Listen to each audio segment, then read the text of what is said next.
Ассалаумағалейкум, қалдарыңыз қалай? Биылғы жылы 85-ші жылы туылған ер азаматтарымызға керемет жыл. Себебі ол кісілер 40-қа толғалы жатыр. Ал 40 жас дегеніміз ол пайғамбарлық жас. Пайғамбарымыз Мұхаммед Мұстафа саллаллаху алейхи уассаламға 40 жасында пайғамбарлық қонған. Демек 40 жас пайғамбарлық жас. Бұған жеткен де бар, жетпеген де бар. Дұрыс қой. Егер де сіз пайғамбарлық жасқа жетіп жатсаңыз, оны кафеде немесе жаңағы түнгі клубта арақ шараппен тойлауға болмайды. Міндетті түрде олай тойлауға болмайды. Егер шамаңыз жетіп жатса, бір мал құрбандыққа шалып, ағайын туысыңызды шақырып, Құран оқытыңыз. Пайғамбарлық жасқа жеттім деп. Ал егер де оған шамаңыз жетпесе, оны тойлатпай қойғаныңыз абзал.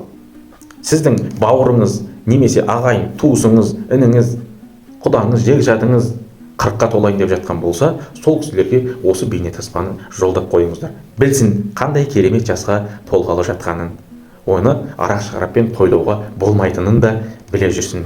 Еліміз аман, жұртымыз тыныш болсын, пайғамбарлық жастарымыз құтты болсын. 85-ші жылғы ағалар, әпкелер, сіздер бақыттысыздар, себебі пайғамбарлық жасқа биыл толғалы тұрсыздар. Аман болыңыздар. Жақсылықта қауышқанша.